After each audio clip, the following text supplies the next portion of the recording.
முதலமைச்சர் போய் பார்க்கல, துணை முதலமைச்சர் போய் பார்க்கலன்றத நீங்க சொல்றீங்க. எல்லா விஷயத்துக்கும் அவங்க தான் போய் பார்க்கணும்னு இல்லை. பத்திரிகைக்கு தான் ஆன்சர் பண்ணணுமா, யூடியூப் சேனலுக்குலாம் ஆன்சர் பண்ணக்கூடாதா அப்படின்றதுக்கு ஆஸ் அ பொலிட்டீஷியனா, ஆஸ் அ எலெக்டட் மெம்பரா அவர் எல்லாருக்கும் ஆன்சரபிள் தான்.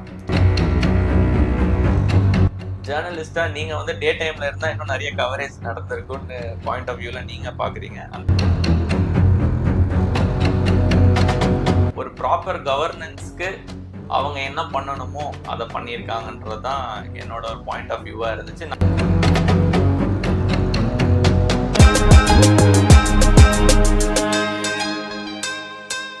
தமிழ் டாக்ஸ் நேயர்களுக்கு வணக்கம். நான் உங்கள் பிரியதர்ஷினி. இன்னைக்கு நம்ம கூட சிறப்பு விருந்தினரா யார் இருக்காங்கன்னு பாத்தீங்கன்னா, உயர் நீதிமன்ற வழக்கறிஞர் மற்றும் சென்னை நீதிமன்றங்களின் வழக்கறிஞரான திரு பிரணவ் அவர்கள் இணைஞ்சிருக்கிறாங்க. அவங்க கிட்ட தூய்மை பணியாளர்கள் குறித்த போராட்டம் குறித்த வழக்கு எந்த அளவுக்கு போயிட்டு இருக்கு, தீர்ப்பு என்னைக்கு வரும், அடுத்த கட்ட தீர்ப்பு எந்த மாதிரியா நம்ம எதிர்பார்க்கலான்னு பல கேள்விகளை கேட்க இருக்கோம். வணக்கம் சார். வணக்கம் சார். இப்போ தமிழ்நாடு முதலமைச்சரான திரு மு க ஸ்டாலின் அவங்களும் நேர்ல போயிட்டு அவங்கள பாக்கல, அதாவது அங்க போராட்டம் பண்ணிட்டு இருக்கவங்கள போய் பாக்கல. சரி, அவங்கதான் போல அப்படின்னு பாத்தோம்னா துணை முதலமைச்சரும் நேர்ல சென்று பார்க்கல. இது மாதிரி ஒரு போராட்டம் நடக்கும் போது துறை சார்ந்த அமைச்சர்களும் நேர்ல போயிட்டு பாக்கல, முதலமைச்சரும் நேர்ல போய் பாக்கல, இந்த மாதிரி இருக்கலாங்களா? இந்த கேள்விக்கு பதில் முதல்ல முதலமைச்சர் போய் பார்க்கல, துணை முதலமைச்சர் போய் பார்க்கலன்றத நீங்க சொல்றீங்க. எல்லா விஷயத்துக்கும் அவங்க தான் போய் பார்க்கணும்னு இல்லை. ஸோ அந்த மாதிரி போய் பார்த்தோன்னா அவங்க எல்லா இடத்துக்கும் போய் பார்த்துட்டு இருக்க முடியாது. அவங்க கீழே வேலை செய்கிறவங்க அவங்க பிஹாஃப்ல போய் பேசினாங்கன்னா அதுவே போதுமானது. எண்ட் ஆஃப் த டே என்ன பார்க்கணும்னா அவங்களோட கொஷின்ஸை, அவங்களோட டிமாண்ட்ஸை இவங்க சாட்டிஸ்ஃபை பண்ணுறாங்களா, சாட்டிஸ்ஃபை பண்ண முடியும்னா அதுக்கு ஆல்டர்னேட்டா என்ன பண்றாங்க, அதுதான் முக்கியம். ஸோ இப்போ ஒரு பிரச்சனை ப்ரொடெஸ்ட் நடந்ததுன்னா அது சிஎம் தான் வரணும், இல்லை டெபுட்டி சிஎம் தான் வரணும், இல்லை அந்த கன்சர்ன் மினிஸ்டர் தான் வரணும்ன்றது எந்த விதமான ஒரு லாவும் கிடையாது. இப்ப அந்த மாதிரி சட்டத்துல எதுவுமே இல்லை, அந்த மாதிரி எந்த சட்டமும் கிடையாது. எண்ட் ஆஃப் த டே இவங்க ஒரு பப்ளிக், அவங்க கவர்மெண்ட், அவ்வளவுதான். அதுல சிஎம்மா இல்லாட்டி டெபுட்டி சிஎம்மா இல்லை மினிஸ்டரான்றது கிடையாது. பப்ளிக் ஒரு இதுக்காக ப்ரொடெஸ்ட் பண்றாங்க, ஒரு டிமாண்ட்ஸ் வைக்கிறாங்க, அதை ப்ராப்பரா கவர்மெண்ட் அட்ரஸ் பண்ணி அதுக்கான ஆன்சர்ஸ் கொடுக்குறாங்களான்றதுதான் முக்கியம். Okay sir. சார், துறை சார்ந்த அமைச்சர் நேர்ல போய் பார்க்கலனாலும், அதாவது KN நேரு அவங்க தான் நேர்ல போய் பார்த்திருக்கணும், ஆனா அவங்க பார்க்கல. அறநிலைத்துறை அமைச்சர் நேர்ல போய் பார்த்திருக்காங்க. பட் என்னதான் அவங்க நேர்ல போய் பார்த்திருந்தாலுமே அங்க இருக்கிறவங்களுக்கு அது ஒரு சாட்டிஸ்ஃபைடா இல்ல அப்படின்ற மாதிரி ஒண்ணு சொல்லியிருந்தாங்க. இன்னொன்னு என்னன்னா, அங்க ஒரு நீலம் அப்படின்னு ஒரு பத்திரிகைக்கு நான் பேட்டி அளிக்க மாட்டேன், ஒன்லி பத்திரிகைகளுக்கு மட்டும்தான் பேட்டி அளிப்பேன், நீலம்ன்றது ஒரு யூடியூப் சேனல், ஸோ நான் அவங்களுக்கு பேட்டி அளிக்க மாட்டேன் அப்படின்ற மாதிரி சொல்லியிருக்காங்க. ஒரு ஆளும் கட்சியில இருக்கிற அரசியல்வாதிகள் மக்கள்கிட்ட நேரடியா பேச முடியாது, போயிட்டு ஒவ்வொரு இடத்துலயும் போயிட்டு அவங்க கிட்ட நேர்ல பேசிட்டு இருக்க முடியாது. சோ அவங்க பத்திரிகைகள் மூலமாவும் ஊடகங்கள் மூலமாவும் தான் அவங்களை தொடர்பு கொள்ள முடியும். அப்படி இருக்கும்போது ஒரு அமைச்சர் உங்களுடைய பத்திரிகைக்கு நான் பதில் சொல்ல மாட்டேன், ஒரு சில பத்திரிகைகளுக்கு மட்டும்தான் நான் பதில் சொல்லுவேன்னு சொல்றது, அந்த மாதிரி சட்டத்துல ஏதாவது இடம் இருக்குங்களா? இப்போ நீங்க இதுல ரெண்டு விதமான கேள்வி கேட்டிருக்கீங்க. முதல் கேள்வி KN நேரு அவர்கள் நேரடியா பார்க்கல, ஆனா சேகர் பாபு அவர்கள் தான் பார்த்திருக்காங்க அப்படின்றது முதல் கேள்வி. ரெண்டாவது கேள்வி, இந்த மாதிரி அரசியல்வாதிங்க கொஷின்ஸை தவிர்க்க முடியுமா, அதுக்கு லா என்ன சொல்லுது அப்படின்ற ரெண்டு கேள்வி. முதல் கேள்விக்கு வரேன். முதல் கேள்விக்கு நான் இதுக்கு முன்னாடி நீங்க கேட்டீங்க இல்லையா சிஎம் வரலன்னு, அதே ஆன்சர் தான் இதுக்கும். இங்க மினிஸ்டர் தான் வரணும், இல்லாட்டி அங்க இருக்கிற அந்த கான்ஸ்டியூன்சியோட எம்எல்ஏ தான் வரணும்ன்ற எந்த விதமான ஒரு கட்டாயமும் கிடையாது. சாட்டிஸ்ஃபேக்ஷன் இல்லை அப்படின்னு சொன்னீங்க பப்ளிக் கிட்ட. பப்ளிக் எப்போ சாட்டிஸ்ஃபை ஆவாங்கன்னா, மினிஸ்டர் பார்த்தா ஆக மாட்டாங்க, அவங்க டிமாண்ட்ஸ்க்காக ஏதாச்சும் ஸ்டெப் எடுத்திருக்காங்க, அப்போதான் அவங்க சாட்டிஸ்ஃபை ஆவாங்க. ஸோ ஃபர்ஸ்ட் ஆஃப் ஆல் இவங்க வரல அவங்க வரலன்றது முக்கியம் கிடையாது. டிமாண்ட்ஸை எந்த அளவுக்கு இவங்க சாட்டிஸ்ஃபை பண்றாங்க, என்ன ஸ்டெப்ஸ் எடுக்கிறாங்க, அவங்களோட டிமாண்ட்ஸ்க்கு எவ்வளவு இம்பார்ட்டன்ஸ் கொடுக்குறாங்கன்றதுதான் இங்க ரொம்ப முக்கியமான விஷயம். KN நேரு அவர்கள் சில இன்டர்வியூஸ் கொடுத்திருக்காரு, அவர் போயிருக்காரு, பார்த்திருக்காரு, பேசியிருக்காருன்னு அவர் முன் வைக்கிறாரு. கடைசியா தான் போயிருக்காங்க, போராட்டம் நடந்து அந்த 10 நாட்களுக்குள்ள போகல இல்லையா, கடைசி அந்த 3 நாட்களுக்குள்ளதான் அவங்க போய் பார்த்திருக்காங்க. அதுதான் சொல்றாங்க, அவங்க 10 நாள் முன்னாடி போனாங்களா இல்ல 10 நாளுக்கு அப்புறம் போனாங்களான்றது முக்கியம் கிடையாது. அவங்க அதை அட்ரஸ் பண்றாங்களா அவங்க அஃபிஷியல்ஸ் மூலியமா, அதுதான் முக்கியமான விஷயம். ஸோ நான் இது எதுக்கு சொன்னேன்னா, அவர் வந்து வந்து பேசுனேன்னு சொல்றாரு, நீங்க வந்து அவர் வரல அப்படின்றத மாதிரி சொன்னீங்களே. ஸோ நான் என்ன சொல்றேன்னா, இதெல்லாம் ஒரு ஃபேக்ட்ஸ் தான், சரிங்களா? எண்ட் ஆஃப் த டே என்ன ஆக்சுவலி மேட்டர்ஸ் இஸ், அவங்க வந்து என்ன ஸ்டெப் எடுத்திருக்காங்க அதுதான் நீங்க பார்க்கணும், சரிங்களா? ஸோ இது வரைக்கும் ஏதாவது ஸ்டெப் எடுத்த மாதிரி உங்களுக்கு தெரிஞ்சிருக்கா, அதுல நீங்க டிஸ்கஸ் பண்ணீங்கன்னா அது ஒரு ஹெல்தியான டிஸ்கஷன். ஆனா அவர் வரல, பார்க்கல, பேசலன்றது வந்து அவ்வளவு ஹெல்தியா நான் பார்க்கல, என்னோட ஒரு பெர்ஸ்பெக்டிவ்ல. இப்போ அடுத்த கொஸ்டின் நீங்க கேட்டிருந்தீங்க, இந்த மாதிரி இந்த இந்த சேனலுக்கு வந்து நான் ஆன்சர் பண்ண மாட்டேன் அப்படின்னு அவர் சொல்றாரு, பத்திரிகைக்கு தான் ஆன்சர் பண்ணணுமா, யூடியூப் சேனலுக்குலாம் ஆன்சர் பண்ணக்கூடாதா அப்படின்றதுக்கு, ஆஸ் அ பொலிட்டீஷியனா, ஆஸ் எலெக்டட் மெம்பரா வந்து அவர் வந்து எல்லாருக்கும் ஆன்சரபிள் தான், சரிங்களா? அவர் எல்லாருக்கும் ஆன்சரபிள்ன்றதுக்காக போறவன் வரவன்லாம் கூப்பிட்டு கேட்டுட்டு இருக்க முடியாது. நான் வந்து யூடியூப் சேனல் சொல்லல, பொதுவா இன்க்ளூடிங் பிரஸ் பீப்புள் அவங்களோட கன்வீனியன்ஸ்ல அவங்க எப்போ வந்து அவங்களுக்கு டைம் இருக்கோ அப்பதான் அவங்க சொல்ல முடியும். ஆனா அவருக்கு கடமை இருக்குன்னா ஆன்சர் பண்ண வேண்டிய கடமை இருக்கு. பட் அதோட எக்ஸ்டென்ட் என்ன, நீங்க அவரை ஃபோர்ஸ் பண்ணி ஆன்சர் பண்ண வைக்கலாமா, இல்லாட்டி அவரோட பிரைவேட் ஸ்பேஸ்க்குள்ள நீங்க இன்டர்வீன் பண்ணி நீ எனக்கு ஆன்சர் பண்ணி தான் ஆகணும்னு சொல்லலாமா, அதெல்லாம் பண்ண முடியாது, சரிங்களா? ஆனா அந்த பத்திரிக்கையில வந்து என்ன சொல்லியிருந்தாங்கன்னா, அதாவது நீலம் பத்திரிக்கையில இருந்து கேட்கும்போது, உங்களுக்கு நான் குடுக்க மாட்டேன். மத்த பத்திரிக்கைகளுக்கு நான் கொடுப்பேன் அப்படின்ற மாரி தான் சொல்லியிருக்காங்க. சோ இது வந்து அவங்க ஒரு சில பத்திரிக்கைய மட்டும் ஒதுக்குற மாதிரி அல்லவா இருக்கு. அந்த மாதிரி பண்ணலாங்களா? அந்த மாதிரி பண்ணலாமான்னு கேட்டீங்கன்னா, பிளைண்ட் ஐல பாத்தீங்கன்னா அந்த மாதிரி பண்ணக்கூடாது. தட் இஸ் டிஸ்கிரிமினேஷன், சரிங்களா? ஆனா அவர் என்ன காரணம் வச்சிருக்காருன்னு எனக்கு தெரியல. அவர் அப்படி சொன்னாரான்னு எனக்கு தெரியல. அப்படி சொல்லியிருந்தாருன்னா அதுக்கு அவர் என்ன காரணம் வச்சிருக்காருன்னு தெரியல. ஸோ அவரோட காரணம், அவர் ஒரு கரெக்டான காரணம் வச்சு அதை சொன்னாருன்னா அதை ஏத்துக்கலாம். அது என்ன காரணம்னு தெரியாம நம்ம அதை அசஸ் பண்ண முடியாது, சரிங்களா?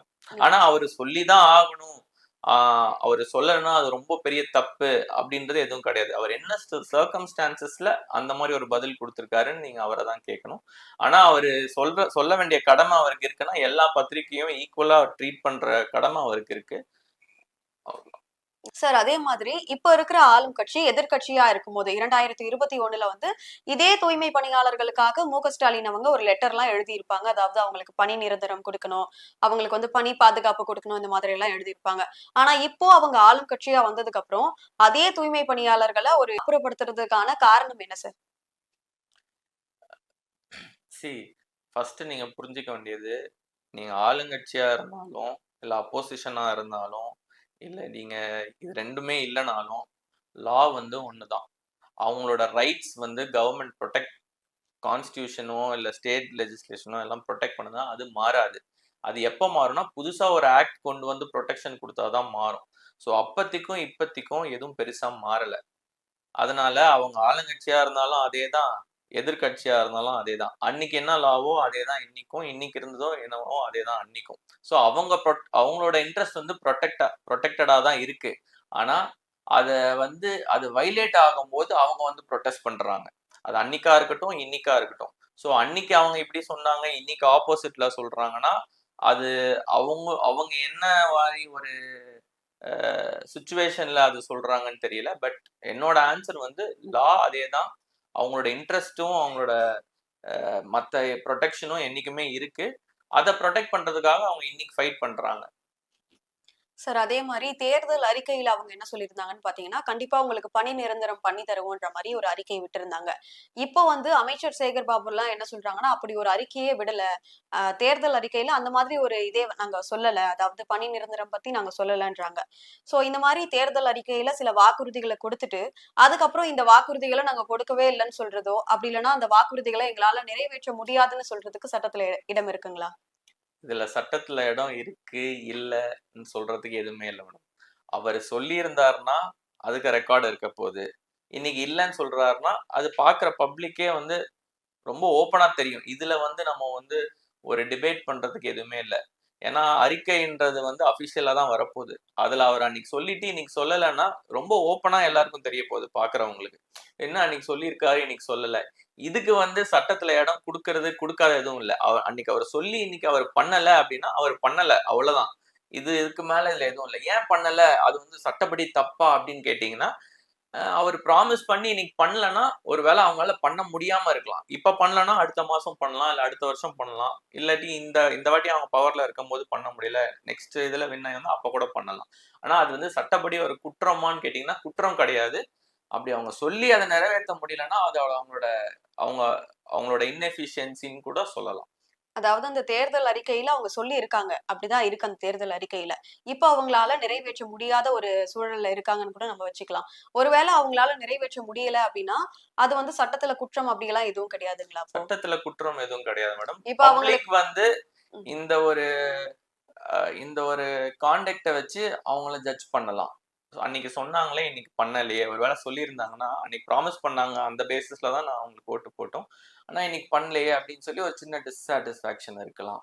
அந்த மாரிலாம். இப்போ இது சம்பந்தமா ஏதாவது ஒரு வழக்கு போட்டாலோ, அவங்கள வந்து இப்போ சிறைக்கு அனுப்புறது அந்த மாதிரி எதுவும் நடக்காது. அந்த மாரியெல்லாம் எதுவும் நடக்காது.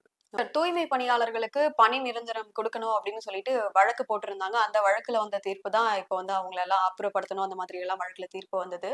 அந்த வழக்கு இப்ப எந்த நிலையில சார் இருக்கு? இப்போ நீங்க கேட்ட கொஸ்டின் வந்து, அவங்கள வந்து அங்கருந்து வெளியேற்றணும். அந்த கேஸ்ல தான் இப்ப தீர்ப்பு வந்தது அப்படின்னு சொன்னீங்களா? அது வந்து கரெக்ட் கிடையாது. அது தப்பு. அப்படி ஒரு வழக்கு வந்து ஃபைல் பண்ணியிருக்கிறாங்க. அது இன்னும் அதோட இனிஷியல் ஸ்டேஜஸ்ல தான் இருக்கு. ஒரு கேஸ்ன்னு எடுத்துட்டீங்கன்னா, இப்போ 10 நாள் முன்னாடி ஸ்டார்ட் பண்ணா 15 நாளுக்கு அப்புறம் முடிஞ்சிரும் அப்படின்றது கிடையாது. இந்த ப்ரொடெஸ்ட் பண்றதுக்காக அவங்க லீகலா வந்து ஃபைல் பண்ணியிருக்கிற கேஸ் வந்து கொஞ்சம் டைம் ஆகும். அது முடியறதுக்கு. அது இப்பதான் ஃபைல் பண்ணியிருக்காங்க. அது இனிஷியல் ஸ்டேஜஸ்ல இருக்கு. அந்த கேஸ்ல வந்து இவங்கள அப்புறப்படுத்தணும் அப்படின்றது கிடையாது. அப்படி ஒண்ணும் நடக்கல. எந்த கேஸ்ல வந்து இன்னைக்கு உயர்நீதிமன்றம் வந்து அவங்கள அப்புறப்படுத்தணும்னு சொல்லியிருக்காங்கன்னா, ஒரு பப்ளிக் இன்ட்ரெஸ்ட் லிட்டிகேஷன் வந்து ஒண்ணு ஃபைல் பண்ணியிருக்கிறாங்க. அவங்க என்ன சொல்லியிருக்காங்கன்னா, அவங்களோட பெட்டிஷன்ல இந்த மாரி இவங்க பெர்மிஷன் இல்லாம இந்த இடத்துல புரொடெஸ்ட் பண்றாங்க. அவங்க வந்து ஒரு பப்ளிக் பிஹாஃப்ல அவங்க செப்பரேட்டா ஒரு பெட்டிஷன் ஃபைல் பண்றாங்க. இந்த interest of the public saying இந்த மாரி பப்ளிக் பிளேஸ்ல ரோடு மேல, பேவ்மென்ட் மேல ரோடையும், பேவ்மென்ட்டையும் பிளாக் பண்ணி பப்ளிக்கு வந்து இன்கன்வீனியன்ஸ் காஸ் பண்றாங்க. ஆஸ் அ பப்ளிக்கா நான் இதுல அஃபெக்ட் ஆயிருக்கேன். என்னோட சேர்ந்து அந்த ஏரியால இருக்கிற ஒருத்தங்களா இருக்கலாம் அவங்க.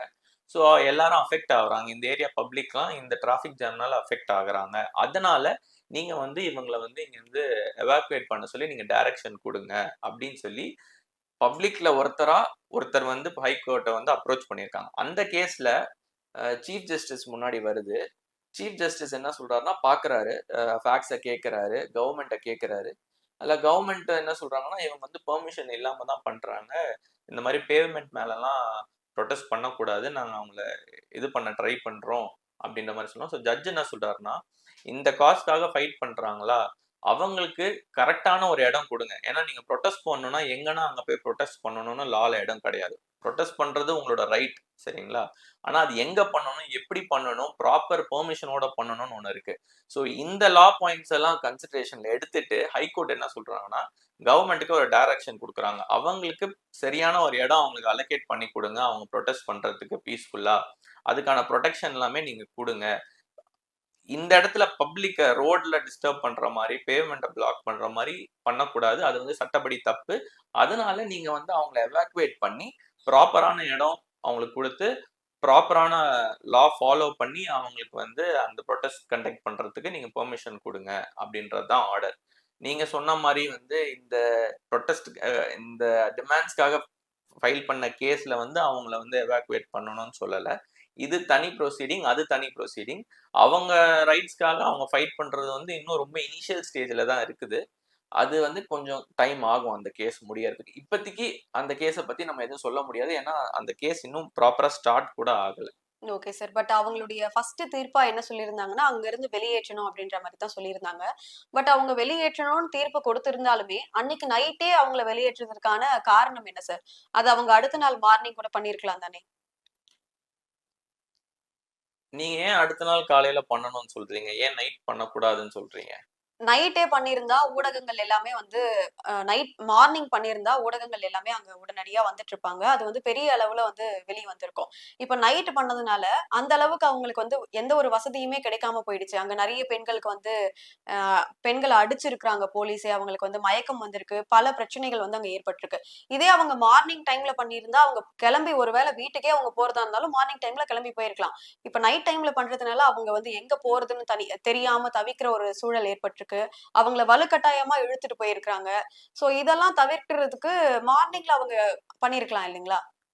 இப்போ மார்னிங் இது பண்ணி அவங்க கவர்மெண்ட் என்ன பாயிண்ட் ஆஃப் வியூல வந்து இதை டிசைட் பண்ணாங்கன்றது தெரியல. சரிங்களா? சார் அந்த தீர்ப்புல நைட்டு தான் வந்து அவங்கள அப்புறப்படுத்தணும். நைட்டு அப்பவே தான் பண்ணணும்னு பண்ணணும்னு சொல்லியிருக்காங்க. ஸ்பெசிஃபிக்கா எந்த ஆர்டரும் கிடையாதுங்க. அவங்கள வந்து அங்கிருந்து காலி பண்ணணும்ன்றது தான் தீர்ப்பு. ஏன்னா அவங்க வந்து லா ஃபாலோ பண்ணி அந்த ப்ரொடெஸ்ட்டை அவங்க டெமான்ஸ்ட்ரேட் பண்ணல. லா ஃபாலோ பண்ணி அவங்கள பண்ண சொல்லுங்க. இந்த மீன் டைம் அவங்கள அங்கிருந்து எடுங்க. ஏன்னா பப்ளிக்குக்கு இன்கன்வீனியன்ஸ் காஸ் பண்ணக்கூடாது அப்படின்றது தான் ஆர்டர். கவர்மெண்ட் வந்து நைட்டு பண்ணா இன்னும் ஈஸியா இருக்கும். டிராஃபிக் ஜாம் கம்மியா இருக்கும். நம்ம ரொம்ப பப்ளிக் வந்து உள்ள வராம கொஞ்சம் இன்னும் ஸ்மூத்தா வந்து இவங்கள வந்து காலி பண்ணலாம் அப்படின்ற இன்டென்ஷனோட கூட அவங்க நைட் பண்ணியிருக்கலாம்.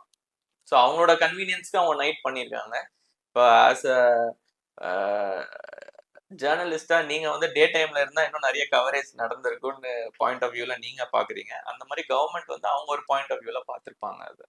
பட் இது பொதுமக்களுடைய பார்வையில எப்படி இருக்கு? நம்ம வந்து இப்ப நீங்க ஜர்னலிஸ்ட்டா ஒரு பார்வையில சொன்னீங்க. அரசியல்வாதிகள், போலீஸ்காரங்க அவங்களுடைய பார்வையில சொன்னீங்க. மக்களுடைய பார்வையில எப்படி இருக்குன்னா, அடுத்த நாள் ரஜினிகாந்த் அவங்களுடைய கூலி திரைப்படம் வெளியாகுது. சோ வந்து அதுல எல்லாருமே பிஸியா இருப்பாங்க. நெறைய பேர் வந்து அங்க போயிடுவாங்க. அடுத்த நாள் ஊடகங்கள்லயும் அதுதான் பேசு பொருளா மாறும். சோ முன்னாடி நாள் நைட் வந்து நம்ம இந்த இவங்களெல்லாம் அகற்றுனா, இது வந்து அந்த அளவுக்கு ஊடகங்கள்ல வெளியாகாது அப்படின்னு சொல்லிட்டு ஒரு கண்ணோட்டத்துல பண்ணாங்களா? இந்த மாதிரியான ஒரு இதுவுமே இருக்கு.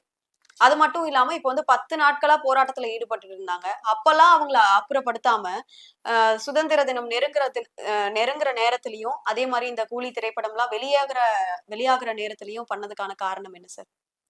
இப்ப நீங்க இது சொல்றதுக்கு முன்னாடி இது வந்து ஒரு பப்ளிக்கோட இதுக்குள்ள ஒரு பாயிண்ட் ஆஃப் வியூ. அரசியல் உள்நோக்கம் இது இருக்குங்களா? நீங்க சொன்னீங்கல்ல, இது ஒரு பாயிண்ட் ஆஃப் வியூ.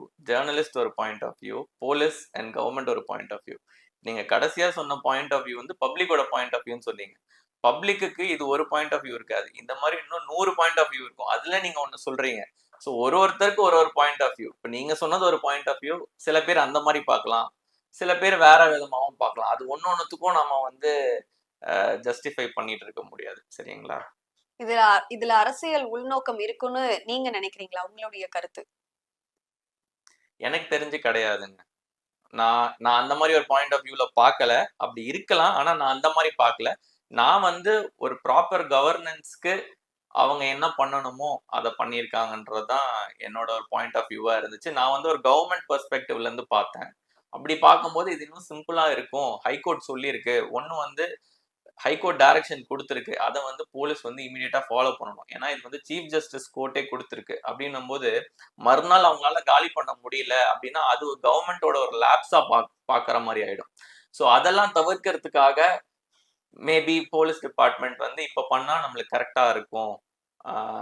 அந்த ஆர்டரை வந்து நம்ம கம்ப்ளை பண்றதுக்கு ஈஸியா இருக்கும். அதனால அதை பண்ணிருக்கலாம்ன்றது என்னோட point of view. Okay sir. Sir இந்த வழக்கு வந்து தூய்மை பணியாளர்களுக்கு சாதகமா நகர்ந்துட்டு இருக்கா? இல்லன்னா அரசியல்வாதிகளுக்கு சாதகமா நகர்ந்துட்டு இருக்கா? இப்போ நீங்க இந்த வழக்குன்னு சொல்றீங்களா, நான் ஆல்ரெடி சொன்ன மாதிரி தான் இந்த வழக்கு இப்பதான் இனிஷியல் ஸ்டேஜஸ்ல இருக்கு. சரிங்களா?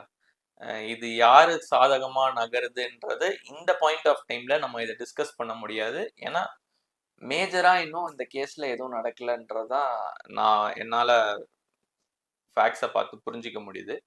பட் ஆஸ் அ ஹோல் லா வந்து அவங்கள சப்போர்ட் பண்ணுதா, அவங்களுக்கு ஜெயிக்கிறதுக்கு வாய்ப்புகள் உண்டா, எவ்வளோ இருக்கு, ஜாஸ்தியா இருக்கா இல்ல இது கம்மியா இருக்கான்றது வந்து என்னால டு அன் எக்ஸ்டென்ட் ஆல்ரெடி இதுக்கு முன்னாடி இந்த மாதிரி வழக்குகள் நடந்திருக்கு. இந்த இந்த இந்த டெமான்ஸ்ட்ரேஷனோ இல்ல இந்த ப்ரொட்டஸ்டோ இல்லாம சிமிலர் லைன்ஸ்ல இதுக்கு முன்னாடி கேசஸ் ஃபைல் ஆயிருக்கு.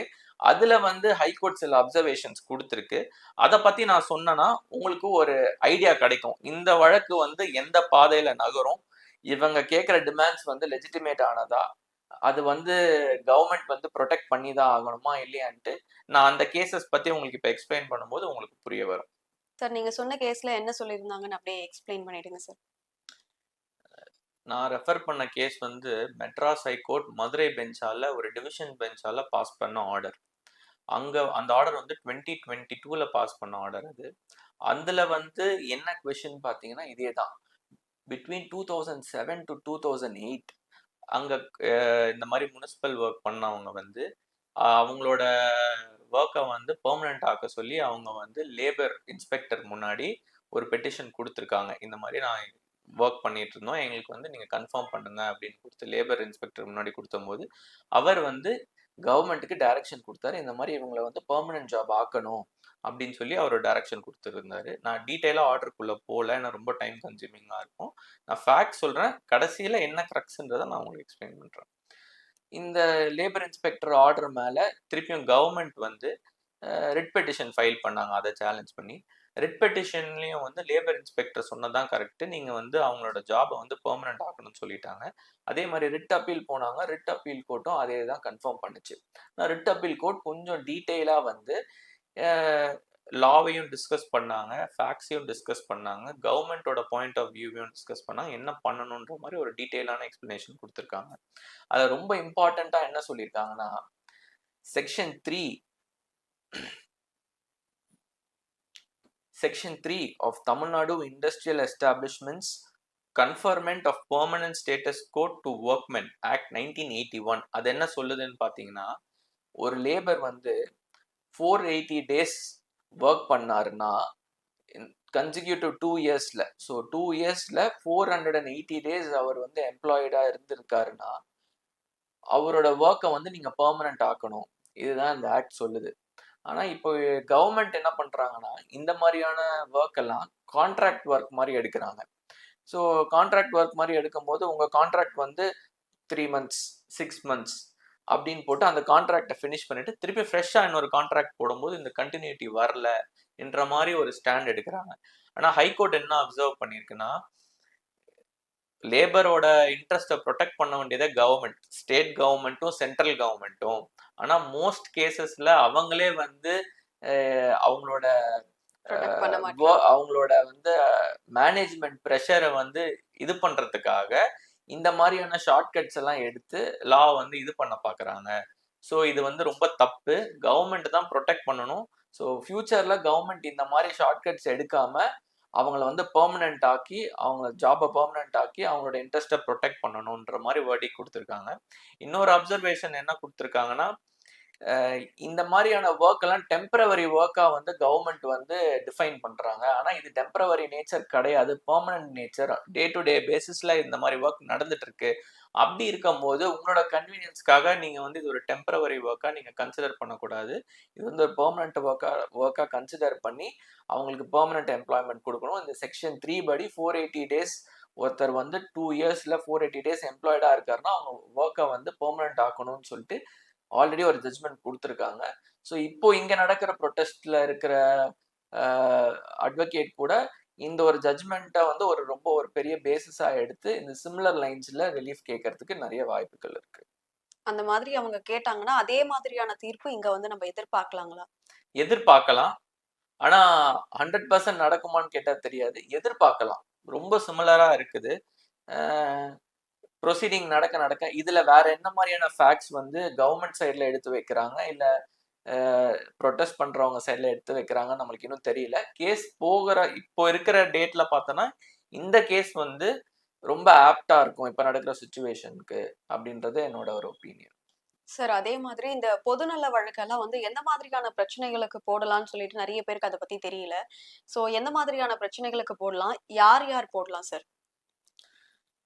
பப்ளிக் இன்ட்ரெஸ்ட் லிட்டிகேஷன்லயே அந்த பேர்லயே அதோட மீனிங் இருக்கு, சரிங்களா?